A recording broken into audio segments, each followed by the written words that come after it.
For my yoke is easy and my burden is light. And this is the first invitation that Jesus extends to us. Come to me and I will give you rest. Come to me and I will make you whole. Come to me and I will take away your heavy burdens. But y'all are smart and you know that it can't be that easy. You know Christians suffer just as much as non-Christians. And COVID has not missed us. It didn't make an exception for people with like cross tattoos and like wearing Birkenstocks. Our mental health has not been like any better than our neighbors as we've been isolated and forced to stare at ourselves in little boxes all year. So what about this invitation is actually trustworthy? Why is Jesus worth falling into when we're at the end of ourselves, trapped in our minds and losing a grip on why we're here? And I can only really tell you as much as I know, but number one, there is no one else who knows your pain as deeply as Jesus, which I think I've always like struggled to actually believe. But Jesus is part of the triune God, which is the Father, Son, and Holy Spirit, who have existed since the beginning. And Jesus was there when the world was formed, and he was there to see it in its beauty before it was touched by sin. He saw the slope of the mountains that poured into the valleys, the rivers full of fish, the skies full of birds, ocean waves that crashed on uneroded cliffs, forests that had never lit up the sky bright red with fire. And he was there before human blood was ever shed, before work became exhausting rather than fulfilling, before men established themselves above women rather than working together in a diverse and mutually loving partnership. He was there before death, before souls could even leave bodies, before diseases of the body or the mind could end our lives at all, let alone too early. And Jesus knows far more acutely than you or I do what we have truly lost because of this. And he knows your pain. When he came to earth, he came as a child, a kid whose body could be damaged the same way as yours, who knew sickness and sadness and loneliness and grief, who grew up into an adult who's rejected and mocked and never really understood even by his best and most loyal friends. I think I lost my place. I'm doing great. Okay. We're good. So he was, as an adult, rejected and mocked and never really understood. Yeah, I already said that. We're great. My little list here. And when he died in physical, mental, and emotional anguish, even his own father, who's a member of that triune God, the Trinity that's there from the beginning, who's never been separate from, even he turned his faith away.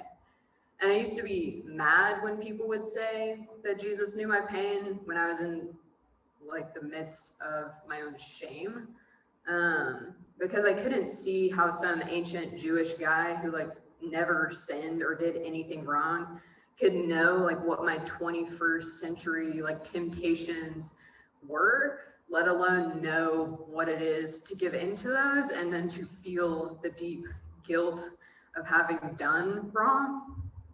But now I think I like understand it more because I know Jesus suffered the full consequence of even my shame on the cross. And so as he died, he felt what it is for me to feel that way.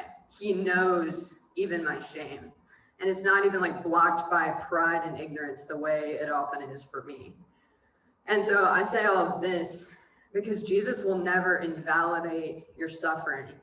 He sees it and he entered into it. He gave everything to rescue you from it. And that rescue is point number 2. Jesus is the only Savior whose rescue does not depend on you to be worthy of it.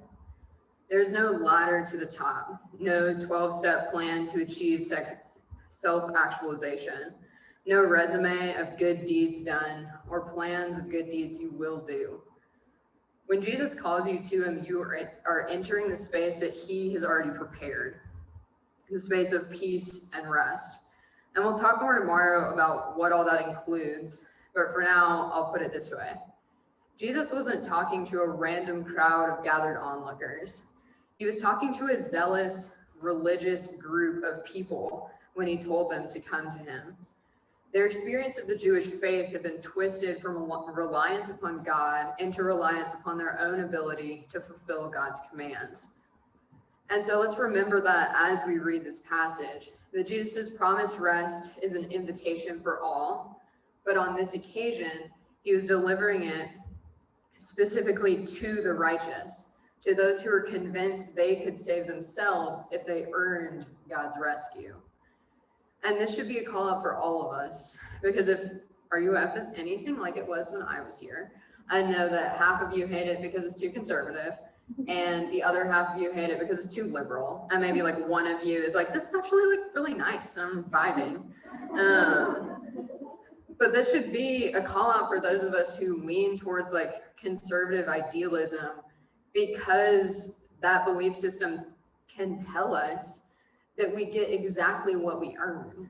That if you have received blessings in your life, it's because you and your family have done the right thing. And God is looking at you and saying, yes, great financial planning, great job being responsible, great job showing up to church every Sunday. Here's a scholarship, here's good health, here's an A on that paper you totally BS'd. But God's promised rest is not his reward for our perfect obedience. It's relief from the need to be perfectly obedient. And I'm not gonna qualify that. Like my heart wants to say, now obviously that doesn't mean we just get to say it. But I think we need to let that statement breathe. God's rest is not a reward for good behavior, but a relief from the constant failed pursuit of it.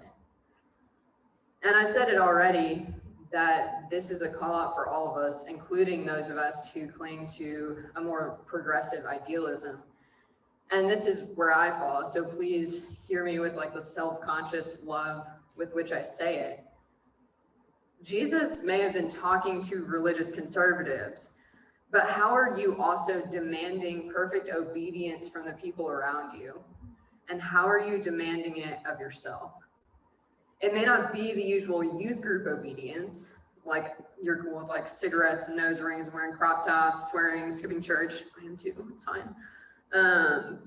But when does my heart turn against the people around me for their imperfections or for their differences that I haven't taken the time to understand? But how is all of this freedom? In the face of the evil of the world, I'm saying that you don't have any control. How is it restful to say you are out of control? Like during the Q, which is what we call quarantine in California, I got super into this conspiracy theory podcast, which gives an honest benefit of the doubt look at like UFO sightings and strange disappearances and secret cults. And they almost always end up at like the most obvious conclusion that you kind of assume from the start. Like, it wasn't an alien spacecraft. The missing person actually just like ran away. And the cult was really just as wild as you think, and you definitely shouldn't join. But the one thing that I've learned from them is why people lean so heavily into conspiracy theories in the first place. It's like, to most of us, it does sound crazy to say like, COVID is a hoax caused by 5G in order to get you microchipped. But for a lot of people, it's easier to believe that there is an evil mastermind out to get them and cause them to suffer than it is to believe that life is painful for no reason and that there is nothing they can do to stop it. But that's kind of the truth.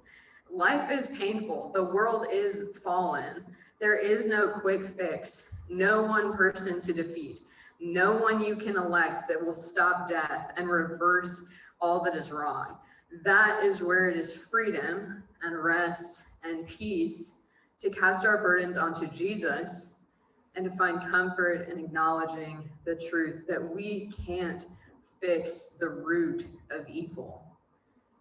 And California has been like a really nice place to live during COVID because the weather is so good that even with like more government restrictions, outdoor dining is like extremely pleasant all year round. And there's so many places to like hike and camp that losing indoor stuff like isn't that much of a big deal. It's really sad still. I'm kidding. But when it just made it like a lot harder when the outdoors like all caught on fire at the same time last year. Like my whole world kind of crumbled because like there were some forest fires near Boone when I was a sophomore here. And I remember seeing one of them from 321, like right as you're passing the sign that says, "Welcome to Caldwell County, home of Madison Bumgarner, 2014 World Series MVP." And then like way down at the bottom, like, "Home of Eric Church, country music artist." That sign, I drove past it yesterday. I love it. But I like saw a fire there across the valley, and that did not prepare me at all for like the Smokey Bear fire warnings in California, which were like, "Fire danger level, death is imminent, flee immediately," like checking every day to see if my half of the county was gone yet, because the other half was already like in LA or something, like just camping out at the beach. And so like during those days, trapped in my house, because I literally could not breathe if I walked outside, where I would wake up in a room bathed in red light, where it rained ash on my head, and we had to wear N95s to take the garbage out. I like panicked. And I bought a plane ticket like for like 30 minutes later and just was like, "Take me to the airport." Because I felt this like crushing doom where it's just these thoughts on rotation, like, you can't stop this. The climate is a wreck. California's gotten too hot. It's too dry, and there is no rain coming. And this is about the time where I got like really into punk rock music. Like songs of, thank you, yeah, I know. Into songs of impotent rage, like directionless screams, like everything's messed up. People with money and power don't want to stop making it worse. And so in the meantime, I just get to like sit here and feel guilty when I use a plastic fork and like leave the bathroom light on. So I feel like super overwhelmed by the sense of like impending doom and like responsibility for everything I do. And for some people, it was like super real because it took their lives or like took their livelihoods away. But I was just frozen in like guilt and fear. And I bet that y'all have that feeling of powerlessness about some cause or another too, whether it's COVID or police brutality or drug addiction or resources for moms with unborn children or the mental health crisis, or even if it's just how sad your friends are or how sad you are or how sad your mom is or your dad or your siblings, and you're just like, I can't do anything to fix it. And I want to, but I feel like I'm failing constantly. And it's right to mourn what is evil, and it is right to fight against forces of darkness in our world. But the overwhelming sense that these things could be fixed if only I cared more or protested more or gave up my whole life to just caring for one person, that is also religious legalism in a different code. So when Jesus rescued me, he did not demand that I specifically as an individual solve the problems of the world. Jesus knows that I am small, and he knows that I'm not that smart, and he knows that I'm not brave either. And even as he calls me to long for the world to be made right and to work towards justice and peace and beauty and kindness and gentleness on the earth, he assures me that he will do what I cannot. Oh, shoot. This happens. Jesus has already defeated death. That means that I do not have to. He has set in motion a plan to renew the earth. I need not be ashamed that I can't do that in my lifetime.